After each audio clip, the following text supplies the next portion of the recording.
Managing your files is very important, especially when multiple people are working on one project. I have this project called Comps.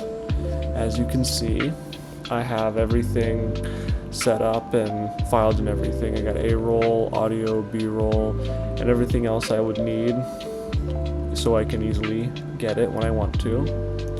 But I want to put it all in a movie, so I'm going to go over to Premiere, and I'm going to make a new project, and I'm going to call it something simple like Comps Project 3. Then I get to choose where to put it, choose location, and I am going to choose my comps folder. Select and create. Now if I go over to my Finder, I can just pick up all these folders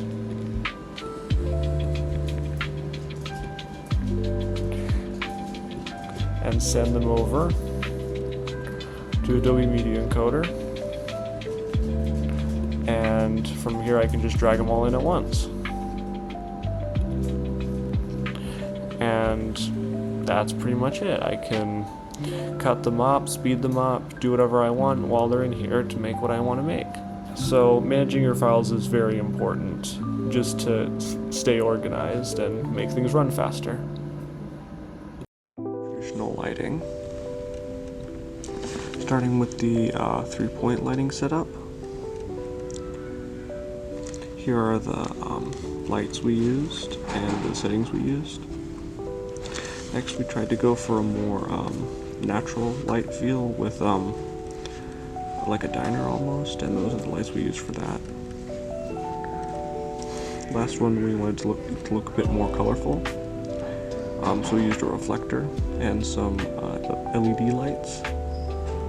And the last one we wanted a bit more campy horror look, so yeah, and those were the lights we used for that. As a little note, the camera depicted and described in the rest of this documentary is the Canon C70. Okay, on to the next section. Camera settings. We start by setting the shutter mode to angle. And then we set the AF mode to continuous and turn on face detection.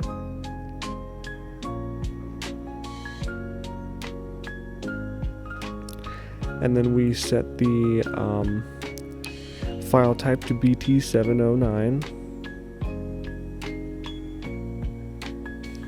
Then we set the bitrate to 248 by 1080p and the frame rate to 23.98. Then we set the format to MP4 10-bit. And then from here in the main menu you can control the f-stop, shutter speed, white balance, and a bunch of other stuff. Pretty much anything that you would need to do on site. But once you get those main settings out of the way, it's a lot nicer. White balance and exposure. This one has really high exposure, so it's super blown out, and even when I tried to fix it, it just kind of grayed everything out and made the colors kind of mopey. These are the settings I used for that. This had a really poor white balance where everything was super cold, and even when I tried to fix it, it didn't fix too well. And those are the settings that I used for that. And this is what it should look like. Yeah, so you really need to make sure that it's right when you shoot it, because you can't really fix something like this in post. And these are the settings I used for that.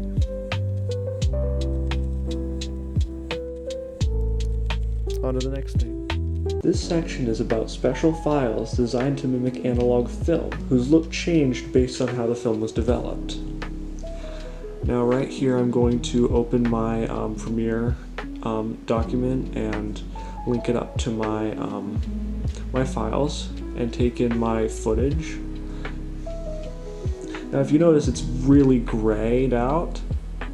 So I'm going to input what's called a LUT, which is a program that changes how Premiere reads the video file. Just bring that in and it looks so much more colorful now. Just add that to the other two. And why this is still used is it gives filmmakers a lot more freedom with how the film is used, and it adds so much more color and depth, as you can see. Ours was a little grainy, but that's more about how we captured it than anything else. But on to the next thing. Okay, so this section is about color grading in Adobe DaVinci. For this one, the Kelvin is a bit too high and I want a more realistic look, so I am going to use the vector scope, which is that over on the right, and try to get the blob into the center. First I'm going to use the offset, which changes everything, and then after that I'm going to use the lift, which just covers the shadows, and the gamma, which only covers the mid-tones, kind of all the medium tones, and then after that the gain, which covers the highlights. And I think it came out pretty good. This is pretty much what I wanted. Anyway, on to the next thing. This section is about 3 common resolution settings in most high-end cameras. First is the 8-bit MP4, and it is regular 1080p. 1 minute of this is about 300 megabytes, so not too bad. Next is the MP4 4K, a little bit bigger at about 400 or so megabytes for 1 minute of footage. Not crazy, but still pretty hefty. And then the final one is the nicest looking one, the 10-bit AVC, and it is about 1.5 gigabytes for 1 minute of footage. So only do this one if you have a very powerful computer. Moving on to ND filters. A lot of times it can be hard to shoot shallow depth of field in a really sunny area just because of how much light a shallow depth of field lets in. So ND filters act like sunglasses sort of and make everything darker so there's less light coming in. This is really helpful, especially since in really bright areas where you want really shallow depth of field, ISO can't work by itself. This section is about color grading. I started with this picture of Dorothy that I tried to match. As you can see, I got pretty close. This is what the original footage looked like.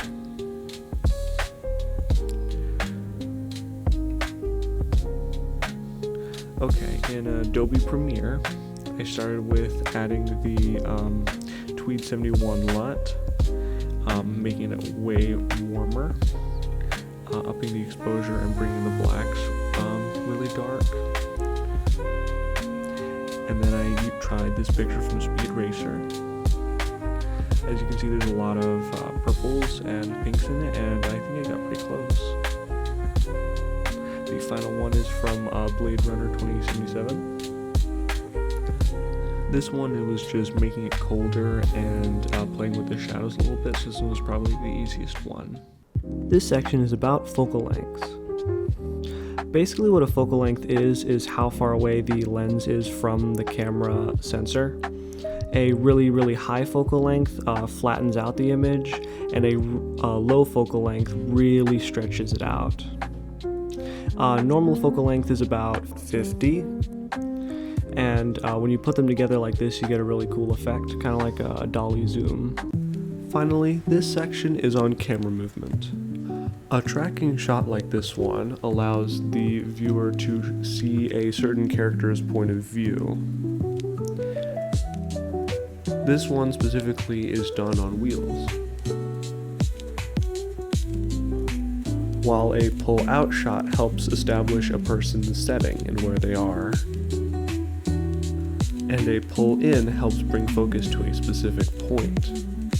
Finally, a pan brings the focus from one object to another.